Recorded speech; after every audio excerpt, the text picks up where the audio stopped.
Hello, and welcome to the educational pitch for Zenimura, named after Kenichi Zenimura, the father of Japanese baseball. Now, Zenimura was an avid baseball player all his life and always worked to break down cultural barriers through the use of the all-American sport. By using baseball, we have incorporated information for your students to learn about the Japanese internment camps, what life was like within them, and also tie it to civil liberties that they can experience today.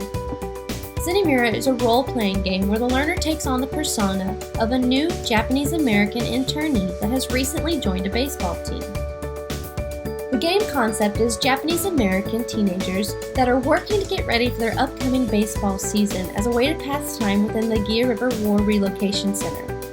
There are several teams that make up their league, and it's up to them to prepare their team with resources for their big game. They explore the internment camp and complete tasks to earn food, buy or build equipment, uniforms, and learn technical tips for the big game. The tasks are related to the daily lives of the players, from going to school and working jobs, to entering shops, and obeying the internment camp laws, where each of these areas are filled with interesting and often disturbing facts about what life was actually like within internment camps for these teenagers.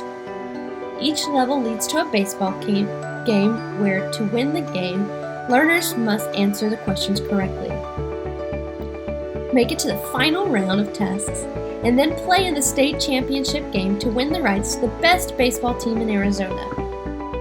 The target audience for Zenimura is 9th through 12th graders engaged in history classes that address civil liberties. The first group of these will benefit from this game will be at your alternative school, but we hope to incorporate this game into all high school teachers' curriculum. The learning objectives that we discovered when speaking with stakeholders included empathy for the Japanese internees, and this is accomplished by letting the learner experience what life was like for the Japanese Americans in these camps and learning about the role of baseball within the camps. Additionally, it was found that it was important for the students to understand the events surrounding the historical 1944 Supreme Court ruling of Korematsu versus the United States that ruled these camps as constitutional while clearly neglecting any due process of the Fifth Amendment or equal protection for all Americans in the 14th Amendment. This juxtaposition of personal empathy and glaring injustice creates relevance to discuss other experiences and current events, such as the DREAM Act, Black Lives Matter, Arab Americans, refugees, and other current events that you can deem appropriate as the teacher in the class context. Now, let's quickly talk about the hook. This game will be engaging as it's visually appealing with compelling audio dialogue to introduce the game and guide the learners to the tasks that need to be completed. This is how I envision the game starting. The opening scene of the video game sets up the context for the game, where a young Japanese American is listening to the radio announce that Pearl Harbor has been attacked, and the United States is at war. A banging knock on the door reveals an FBI agent herding Japanese Americans on buses with their hands full of bags and children. The scene shows the young Japanese American confused and sad while stepping onto a bus in his neighborhood and stepping off in the middle of the desert. He looks around what must be army barracks and tents. He sees a flashback of Pearl Harbor, and then he flashes back to his Japanese-American family eating dinner in their home.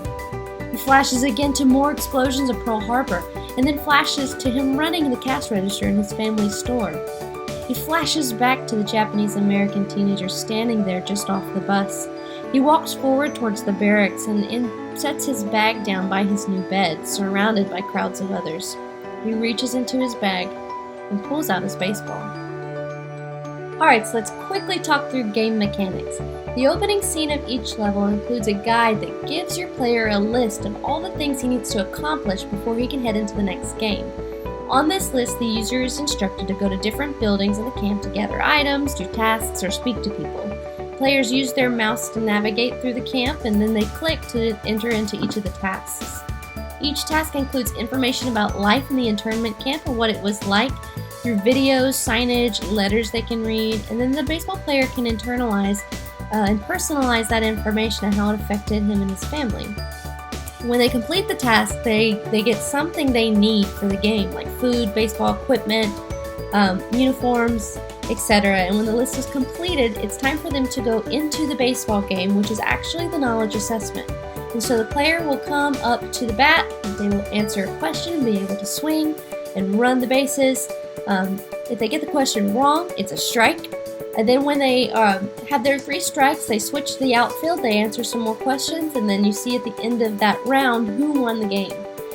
When they leave the game, they go back for the next list to be able to start preparing for the next baseball game because it's like a tournament.